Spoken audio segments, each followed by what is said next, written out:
The tension had been simmering for months, perhaps even years, but no one expected the rift between Prince Harry and Meghan Markle to explode in such a public and humiliating fashion. For a couple that once vowed to conquer the world together, to redefine what royalty meant, to break the shackles of the institution they so fiercely condemned, this moment marked something far darker, a breaking. The smiles were gone, the united front had shattered, and in its place stood two people who seemed more like adversaries. It all began subtly.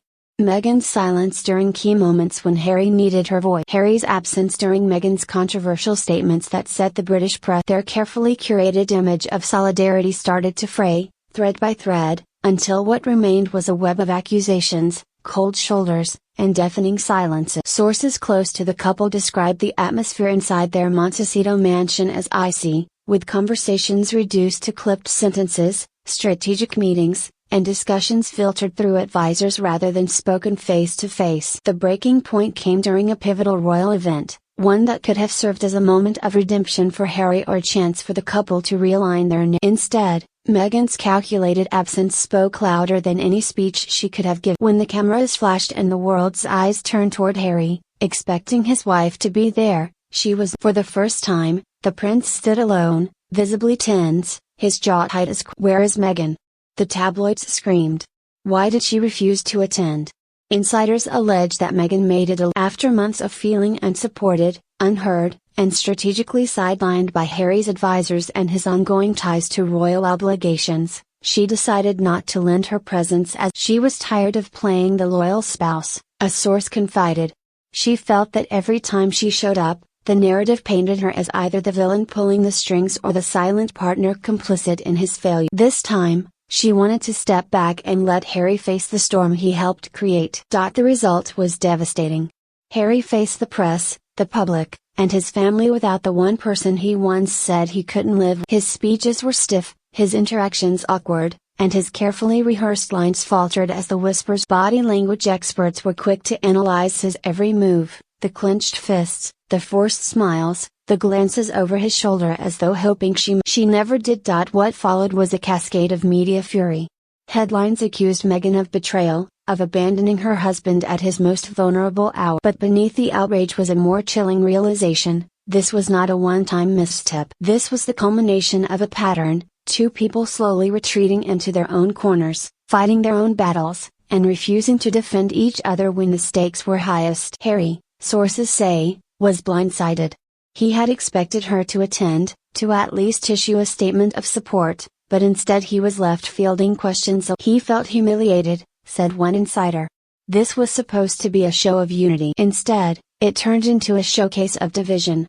The prince, who once defied the monarchy for Meghan, now finds himself at a crossroads. Does he continue to protect her in the press, or does he let the truth, however messy, seep out? Meanwhile, Meghan has doubled down on her position.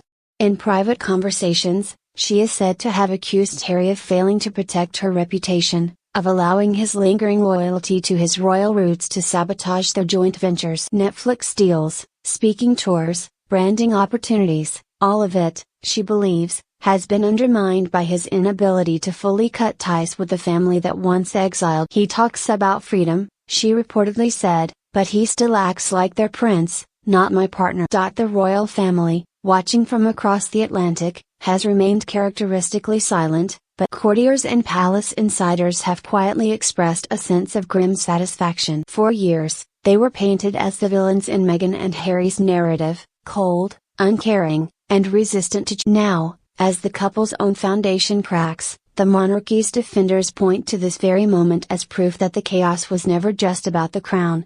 Friends of the couple paint a more tragic picture. They were unstoppable once, one mutual acquaintance. They had the world at their feet, they had each other's backs.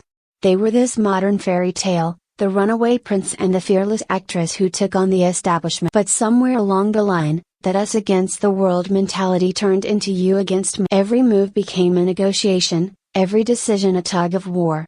The implications for their future. Their joint brand was built on unity, the notion of a couple who weathered the storm and emerged stronger, ready to challenge the old. Without that unity, what remains? Contracts are being quietly renegotiated, appearances postponed, Joint interviews. Rumors swirl that their upcoming projects may be pursued separately, each shaping their own narrative, each telling their own version of the truth. For Harry, the humiliation is not just public, it's deeply personal.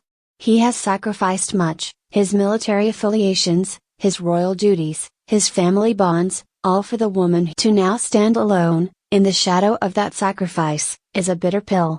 His friends say he feels trapped, unable to return to the fold, yet unsure if the partnership he fought for still exists in the form he believed. For Meghan, this may be a strategic calculation, a painful but necessary step toward reclaiming her independence. To her supporters, she is not abandoning Harry but freeing herself from the burden of carrying a partnership that has stopped serving. To her critics, it is the ultimate betrayal, turning her back on the very man who ripped. And so, the rift widens.